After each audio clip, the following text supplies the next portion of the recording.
to EHS Pilates in San Francisco. My name is Nancy Myers. This is Monique Convertito. Today we're going to be showing you the 2-minute feet releases. This is our foot kit. It comes with the 3 different balls, a rubber band, and a dowel. And those are available at ehspilates.com. The first one we're going to start with is the larger pinky ball. And we're going to take this underneath the ball of the foot and keep the heel down. Now don't grip the toes, but you're going to melt the toes over the top of the ball. Just allow the toes to stretch over the top of the ball. Noticing if the knuckles come up evenly, you can see if the alignment is correct or not here. Then we're going to soften the knee, and I'm going to have you hold on to your own knee here so that we don't want any movement happening above the knee. We're only working from the knee down. I'm going to take the foot into eversion. Only the forefoot is going into eversion. So that pinky ball is going to go underneath the pinky toe as the foot rotates inward. So that is called eversion of the foot. That's one of the necessary movements of the forefoot for proper gait mechanics. And where many people tend to be tight is through this spiral of the lower leg. So we're just going to encourage that foot to go into eversion, to stretch it. Then you're going to pick the heel up and roll the foot front to back, focusing on any spots that might need a little extra attention, either medial or lateral, front to back. Then we're going to stop right in front of the heel. So right where that ankle bone comes down into the foot, that subtalar, just in front of that malleoli is a subtalar joint. And I want you to step and release. So you're going to put as much weight as you're comfortable with into the ball to release that subtalar joint.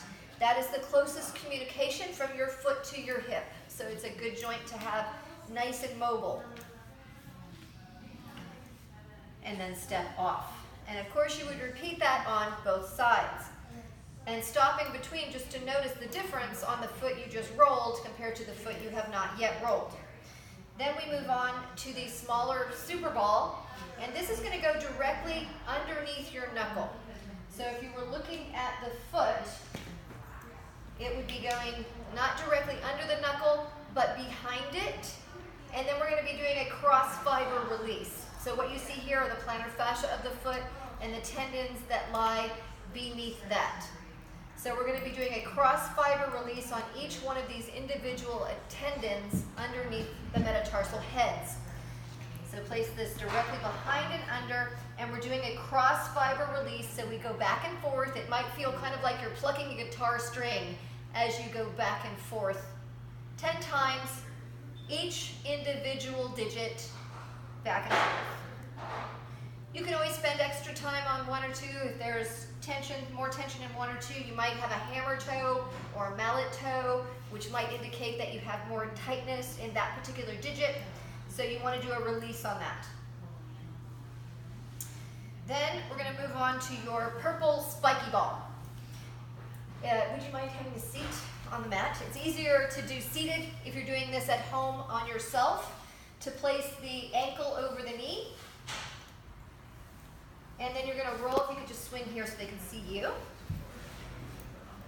So your ankle bone, you're going to take the purple spiky ball and roll that under and around that ankle bone. So this whole area of the foot is a neural pathway. You have 7,000 nerve endings in your feet that all innervate with your lumbar spine. And this is keeping that space nice and open, encouraging blood flow and oxygenation to this area is beneficial. And then we're also going to take that ball and roll it underneath the fat pad underneath the calcaneus. So again, that's your natural shock absorber, and as we get older, it tends to become dehydrated. It may not wear evenly, so rolling out any spots that you might have callousing to encourage that blood flow and to plump up that fat pad. Then you're going to go ahead and come back up to standing. The wooden dowel is like the roller for your foot. If you've ever rolled out your IT bands, now we're going to roll out the metatarsal heads. So this is going to go directly underneath those metatarsal heads. In particular, this first joint of the foot is called your first ray of the body. So that in particular, especially if you have something like a bunion, that you have some calcification in there, you have some callousing, that area in particular is what we're going to roll back and forth on. So place that directly underneath the ball of your foot. The heel is slightly lifted and you're just going to roll that back and forth. So particularly in that first joint where you have a little bit of restriction, you can hear it's kind of crunchy, but it shouldn't be too painful. It should feel good, but it sounds, you'll hear an audible sound a lot of times that it's the sesamoid bone. So you don't want to do anything too aggressive, but something that's going to at least really increase that range of motion in that first joint. And even just 10 times, you should notice a big difference in the range of motion in that first joint after using the wooden dowel. Then the rubber band is used specifically for alignment and fascial connection. So the rubber band can be placed around the toes. I'm going to start around the first 3 toes of each foot. And then we're going to do some standing footwork. So if you have an excessive external rotation of the foot, this helps to keep the parallel alignment that we're looking for. Put a little bit of weight on the inside of tires. So if you had 4 tires on each foot, your front tires are under your first and last metatarsal, your knuckles here. The back tires right where that ankle comes down into the foot. And we want you to be equally balanced through all 4 tires. You don't want to be too far on the outside tires, too far on the inside. Equally balanced. And when we start doing footwork, you want to think about staying balanced in your tires. So we'll begin with just bending the knees in a neutral flat back squat, and then extend the knees and lift the heels into a small releve without rolling out the ankles. So we're really looking for you to keep that midline of the body and lower. Now, around the first 3 toes, if you were to draw a line directly up to the pelvis, we're looking at the obliques here. So that's like your inner corset. They run medial-lateral. So we're thinking about lengthening up when you lift your heels from those obliques. Or if you think about your body like a toothpaste tube, you're going to squeeze the toothpaste out the crown of your head and lower down. Then we work our way inward. So this rubber band can be also used in some of your Pilates mat work. If you're familiar with some of the abdominal mat work, this particular band can be used as fascial connections to help facilitate that movement. If you're doing something like a crisscross with obliques, this can help cue you into your obliques. Then we're going to take the rubber band just around the first 2 toes. So we're going a little bit more narrow now, trying to get to that deepest layer of abdominals called the transversus abdominis. That is what helps stabilize your lumbar spine.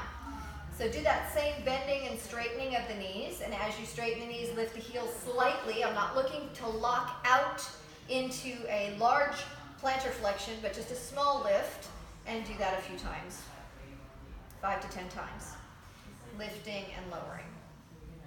Thinking about that abdominal connection. Then we take it around just the first toe, that first ray of the body. And now we're trying to get even deeper into the pelvic floor. If you're familiar with Kegel exercises, we're trying to get into that pelvic floor when we lift and lower the heels here. So whenever sequencing a program, we always want to do the releases first, and then we work on stabilization and strengthening. So this has been your 2-minute feet. Please join me either at EHS Pilates in San Francisco, or I also have a studio in Yalapa, Mexico, where I hold foot and gait clinics and classes. And there's also more information on the EHS website at ehspilates.com, as well as my Facebook page, Walk with Nancy. Thank you for joining us.